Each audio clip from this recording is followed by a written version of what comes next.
Hey, Jack Commander here, and welcome to my Bleach Chapter 645 video. So it starts off exactly where it did last time. So Lily Barrow wondering how he got to where he did so quickly, because, you know, he started off from super far away and teleported, like, right behind him. Now, I didn't mention this last time, but I'm sitting here thinking, like, how far away did Lily Barrow set his sniper be able to shoot on him throughout the entire time that Mayuri was fighting Prandina? Because these guys can all move really fast, and somehow they haven't, like, gotten to where he is yet. That doesn't really make any sense, but then again, I guess anime and manga logic, whatever.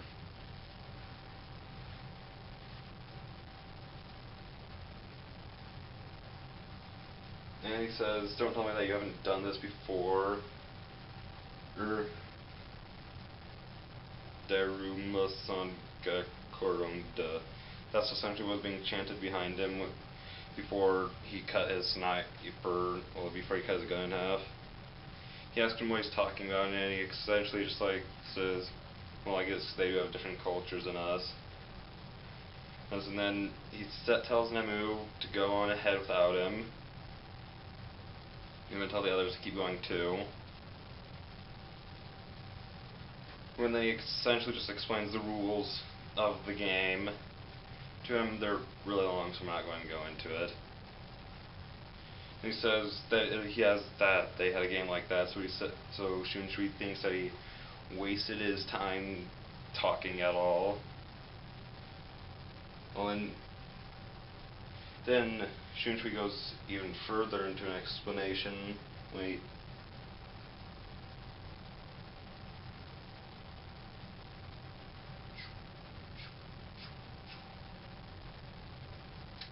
I actually didn't download the page. Whatever. Okay, so he goes to explain something called Ryakatsu, which is essentially saying things with how he said your heart or your spirit energy, whatever, Ryatsu, who saying things with that instead of your eyes, and that he's able to leave stuff behind to act as, like, something that's seen with that. And it's what people who use their Ryatsu to fight see. So he left his clone behind while he went up behind him and slashed him. And he says that he's wrong and is probably lying.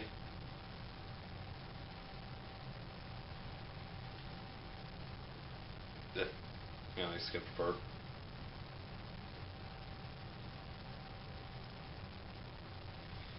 And so he says that even if they were made move equals, then if I had seen through your illusion and found you, you'd be dead. And Shunshui says he's glad that he catches on fast. And he says glad. And why would he be glad? He knows the rules, he can't catch on anymore. And when I thought this, I was like, oh, well, that's what every character does. I always explain their power. And he says, well, it wouldn't really be a game if they didn't know the rules.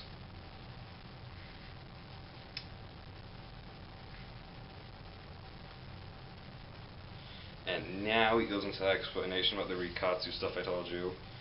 And Lily Barrow says that he's wrong. And Shunshui says, who do you think I am? I don't know, the bad A leader of Team Gurren Lagann? No, the Captain Commander of the Gotei 13. Yeah, I know, that was a clever joke. I bet no one else thought of that. I bet now that I say that, it's going to sound like I took that from someone else. Whatever. So he starts chanting the thing again. And Lily Barrow, like, gets ready to shoot at him. And he stabs at him through the shadow, like what he did to Stark. And he shoots at the shadow, which looks to be like it's coming out through the other end. And for some reason, he's glad about this. And it looks like he dodged it, but it actually turned out that he didn't. Like, there's blood on his chin. And he said, Lily Barrow says, it's your own fault for explaining how your power works that I'm able to get through it. And he says, And he also says it's because of his previous battles that he knows what his abilities are, which doesn't make any sense since Shunchui's really only fought, like, he fought Chad, it didn't require any of his powers. He fought Stark, which did require his powers. He fought the mustache guy. We don't know if that required powers, but I'm pretty sure it didn't. So how would he get, like, knowing his abilities through that? Doesn't really make any sense, but... So he decides to make it a fair to him fight, because he still thinks it's not a fair fight, even if he does know his powers. And he says he's Spin Raider X the Exorcist, which didn't before he said that he was like the X point or X something, like X directional or whatever. I'm pretty sure. I don't know. And so he says evaded it, he never stood a chance. He shoots at him. Shunchui's behind him now. Or because he used that Rikatsu thing to leave a double of himself behind again. And